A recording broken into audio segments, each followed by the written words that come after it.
শান্তিপূর্ণ গোকুল গ্রামে মা যশোদার স্নেহভরা কোলে বড় হয়ে উঠছে ছোট্ট কৃষ্ণ। ভালোবাসায় ঘেরা হলেও কৃষ্ণ এক চঞ্চল, খেলাধুলা পছন্দ করা শিশু, যার মন সবসময় তার নিজের বাড়ির গণ্ডির বাইরের আনন্দের খোঁজে ব্যস্ত।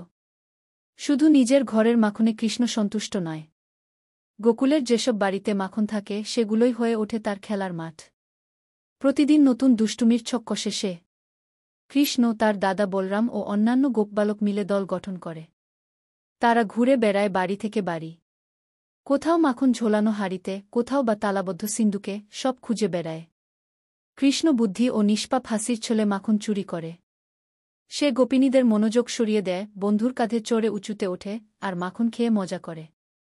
একদিন মা যশোদা কৃষ্ণকে মাখনমাখা মুখে ধরেই ফেললেন। তিনি রাগে বললেন, তুই আবার মাখন চুরি করেছিস?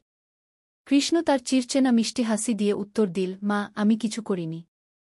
গোপিনীরা মিথ্যে বলছে গু। যশোদা জিজ্ঞেস করলেন, তোর মুখে মাখন কেন? কৃষ্ণ শান্তভাবে বলল, আমি তো গরুকে খাওয়াচ্ছিলাম, ওরাই হয়তো মুখে লাগিয়ে দিল। এইসব দুষ্টুমিতেও গোপিনীরা বেশিক্ষণ রাগ করে না। বরং বলে, যদি কৃষ্ণ আমাদের ঘরের মাখন খান, তবে সেটাই তীর্থ হয়ে যায়।